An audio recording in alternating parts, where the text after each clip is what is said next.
Hi, welcome to Caribou Country Lifestyle. My name is Cheryl and I'm out here in my strawberry bed and I'm just cleaning things up. I'm picking the strawberries, I'm pulling out the weeds, and I'm also cutting off any of the runners that these strawberry plants are setting out. I've decided this year that I'm going to let the strawberry plants focus on the plants. I'm not letting them send out runners to make new plants. I just want them to focus on the existing mother plants. There are some daughter plants, but that was from last year and the year before. So of course I couldn't tell you which are the mother and which are the daughter plants at this point. But we've also lost some plants too. So there's spots that could have plants in them. But I just want to, like I say, focus on these existing plants, and I'm just cleaning these beds up, picking the strawberries, and cutting out the runners. So here we have one of my strawberry plants, and I'm just taking out any of the little weeds that are around the plant. And I mean, there's not a lot, but there's a few. This bed's not covered in weeds, but I usually try to get them when they're small so that it's a lot more sustainable to be able to manage it better. So here I have a runner coming out, and I'm just taking my pruners, and you could use snippers too, but I had pruners on hand, and I'm just cutting these runners out, and I'm gonna put them in my compost.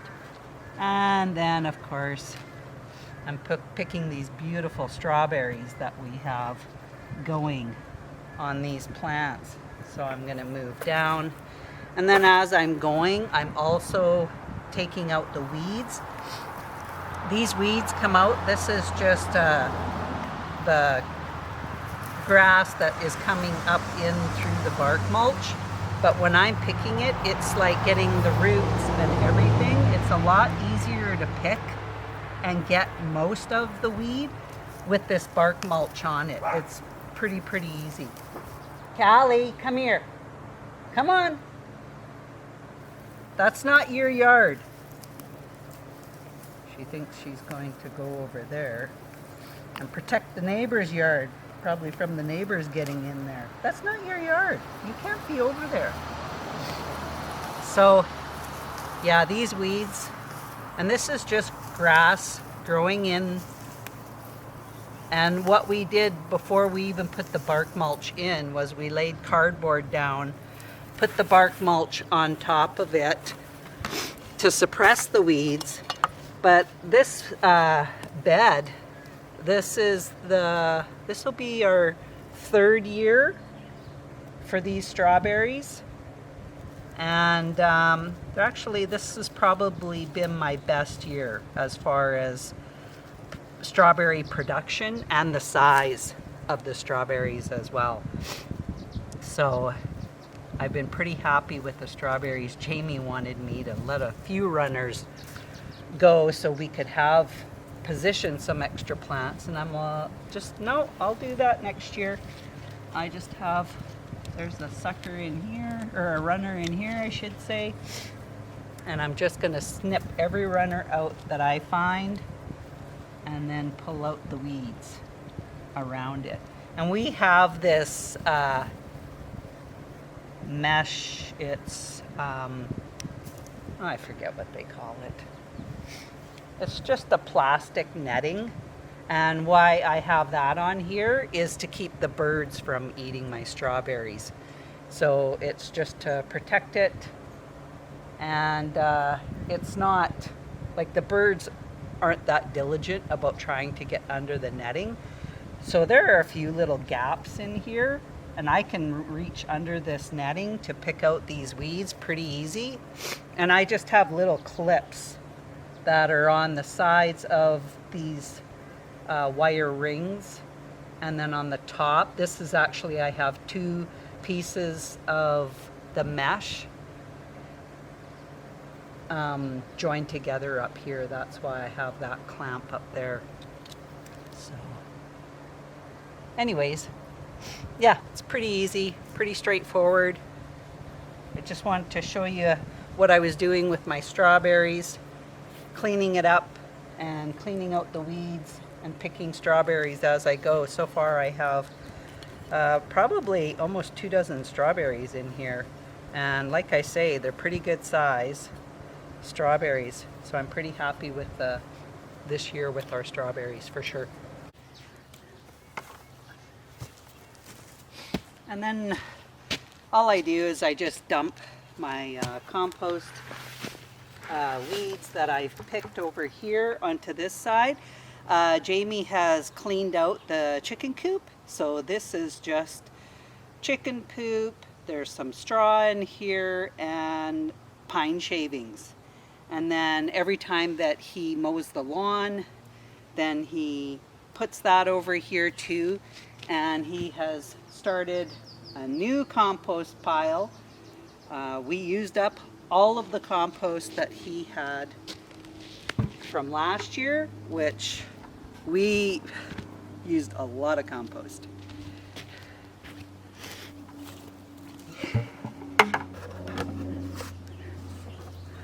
So if you look down this way, again, he has got quite a mound of compost, and he usually comes out here once a week and he pulls the black plastic back, turns it, adds in more of this and grass trimmings, any of the weeds that I pull, deadhead, whichever.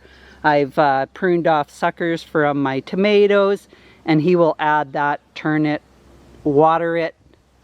So I can't wait to get some more compost. Probably in the fall we'll have more. So let's go back down to the garden. And I'm going to show you what I've been doing with my tomatoes. I've already done all my watering this morning. That took about an hour and a half or so. I'll just open this up. There's one of those cabbage moths, the dreaded cabbage moths. Yeah, so this is the first nasturtium to flower. So pretty. Cherry rose nasturtium. We don't have any flowers on any of the other nasturtiums. They haven't flowered yet. So, anyways, let's go over to the tomatoes.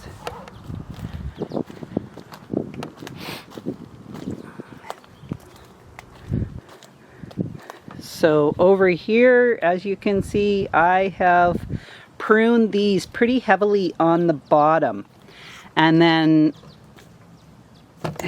if you notice right in there, I have tied it with my stretchy ties in there, and I've also taken out all of the suckers, and that's for all the determinant. Not sure what's happening with this yellow pear. That's a yellow pear, and that's a yellow pear, and just the top is just drying up and it's dying.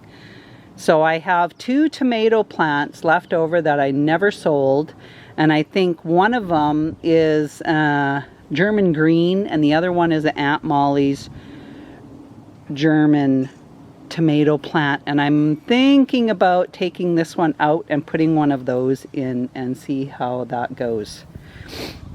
Over here I did the Amish paste. They're growing up nice and high, not lots of flowers coming on them. Then over here we have the Brandywine. This one here on the end isn't quite big enough to tie up to the panel, but I do have this Brandywine tied up. And then these are the Carnival Blend, which is another family of the Brandywine, and I've started tying them up. Lots of flowers on them as well. This Carnival Blend The flowers are on, seem to be on this side of the tomato plant. Then we'll come over here. I've got to pick this baby bok choy today. So these are my black crim. And I don't know if you can see it, but I have a little tomato right there on the black crim. So that's awesome. And then these are the Aunt Ruby's German green. Just started tying these ones up also. There's the dreaded cabbage moth floating around, little turkey. Let's come around to this other side. These two tomatoes here, these are the New Girl tomatoes. Got some flowers there. And then over here, this is the Indigo Rose cherry tomato. And I tied this one. Oh yes. And I've put a little tie on that one too. We'll come around to this other side. This panel we set up, I think, a little too high. But I have, these are the Cherokee Purple on this side, and I was able to tie that one up. This one actually had fallen down, so I had to get that one up. And then on this side is the old German tomato, and this one's not big enough quite yet, but this side I was able to tie that side up, because this one on the old German, the one on the left, was falling down as well. My cucumbers are doing good, going up the panel. Got a few flowers on them, so should be getting some cucumbers off of them anytime soon. I'm just gonna bring this one up, and I just weave it through again. Okay, over on this panel, this first one is the Oxheart tomato, and I've again pruned it really heavily on the bottom just to give it lots of airflow. And this one, oh, these are my chocolate sprinkle cherry tomatoes, and have just tied those up, removed all the suckers off of there. And then if we come over to this side, this is the last of the tomatoes in the raised bed. So again, I'll come over on this side. This first one is the Oxheart. Then these two are the natural black cherry tomatoes, and they're making their way up this panel. They are amazing. I think it's time to pull out this spinach. There's quite a bit of it starting to go to seed. That's the Bloomsdale spinach. But in the front here, those are my radishes, and I have quite a few. If we look here, I've got some big ones coming in. These are the French breakfast, and look at that one. It's ready to be picked.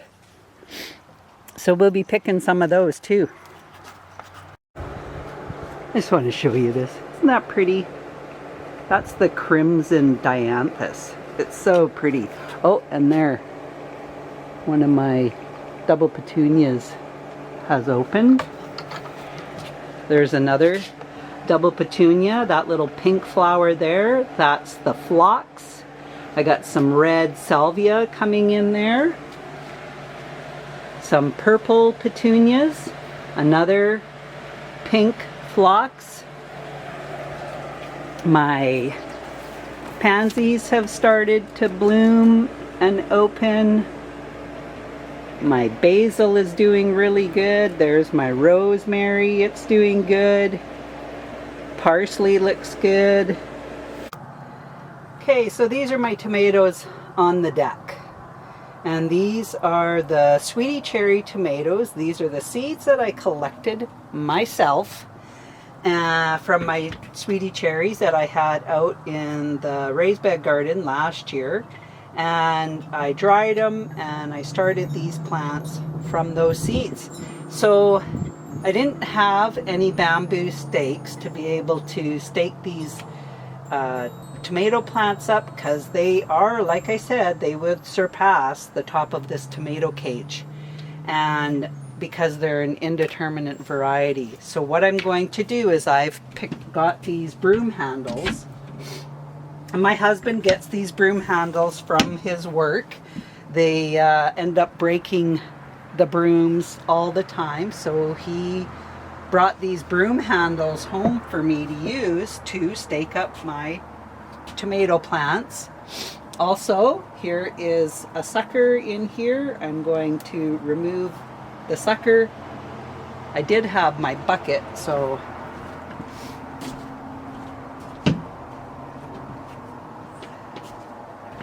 better grab my bucket as I'm doing this.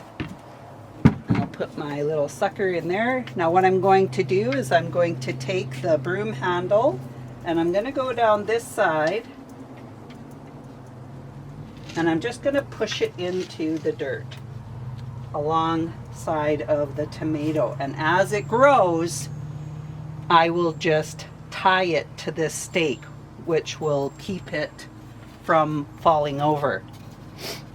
Now I'm going to put one on this side as well, and I'm just going to push it down to the bottom of the pot. And it's quite a bit taller.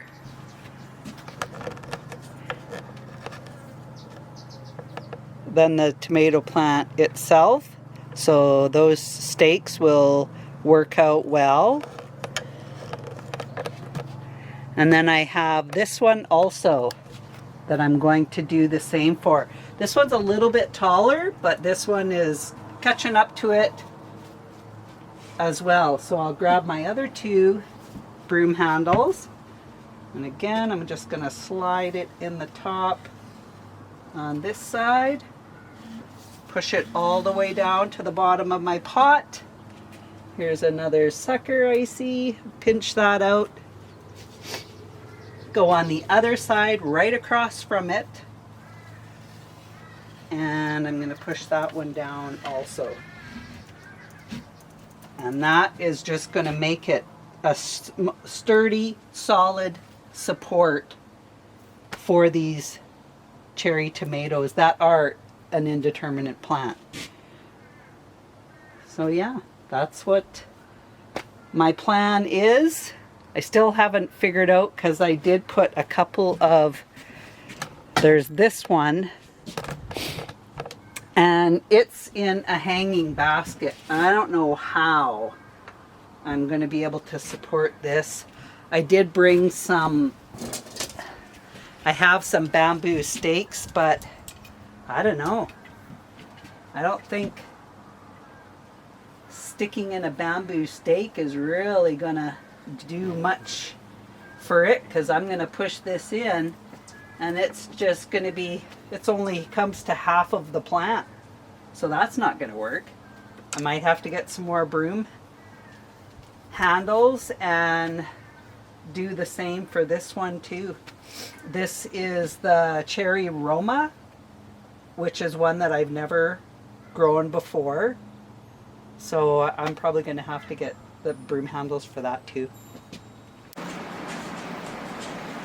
Here I have my little collection of strawberries. I brought them into the house, and I'm just using my little strawberry huller to take out the stems out of the top of the strawberries. And then I'm just going to put them in my colander, give them a quick rinse. There's a piece of weed. When I was out there weeding my strawberries, I'm not paying attention, and then next thing you know I'm throwing my weeds in with my strawberries. I was like, oh, way to be. That's real smart. So once I get the stems out of these strawberries, run them under some cold water, and then I'm going to add them to my strawberries. So this is what I've done, is I've taken just a large freezer bag, wrote strawberries 2023. This is what I've gotten so far. And I just, every couple of days, I'm out there picking strawberries, and I just add it to what I have going on. And then on a day when it's raining and I can't be outside doing any work, usually on rainy days, either I'm going to clean my house or I am going to deal with stuff like this. I could make some jam. I have rhubarb that I have picked as well out of my garden, and I put that in the freezer. And I mean, you just have to look at what the forecast is in the next couple of days, and if they're calling for rain over a few days, well then you know that if you take out those strawberries and whatever other things you might have in your freezer that you want to take care of and deal with, those are the perfect days to be able to do that. So I'm just going to give it a good rinse over my strawberries. Make sure that they're nice and clean. I got them pretty dirty hucking my weeds in with them, so it's going to take a little bit to get all of the dirt off of there. And I think a couple of the strawberries, I actually ended up throwing them in the weed bucket, not thinking about what bucket I was putting the strawberries in. So yeah, that's what happens when you don't pay attention to what you're doing. Okay, I'm gonna open this bag, give these a little shake. And I'm not gonna dump it right into the bag. I'm gonna take each of these out, take a quick little look, make sure I have all of the dirt off of them, because there you go, some I didn't. And then I'll just give it a little shake, give them a quick little rinse, little shake. And like I said, I probably got over 2 dozen this time when I picked, so it seems like I'm getting more each time that I pick them, which is awesome. Whoops, drop 2, there we go. And all I have to do is take the air out of the bag and reseal the bag and put it back in the freezer. So super easy. Everything takes time, and as long as, for me, it's great because I'm not working in the summer. I work with the school district. I was off at the end of June, which is perfect because that's when things are really taking off and needs a lot more attention. So I'm available every day, 24/7 for the next little bit over 2 months that I'm off for. So can't complain about that kind of a job. Anyways, I hope you like this video. If you like this video, put a like in there. And if you haven't subscribed, hit that subscribe button. Thanks for joining me, and we'll talk again soon. Bye for now.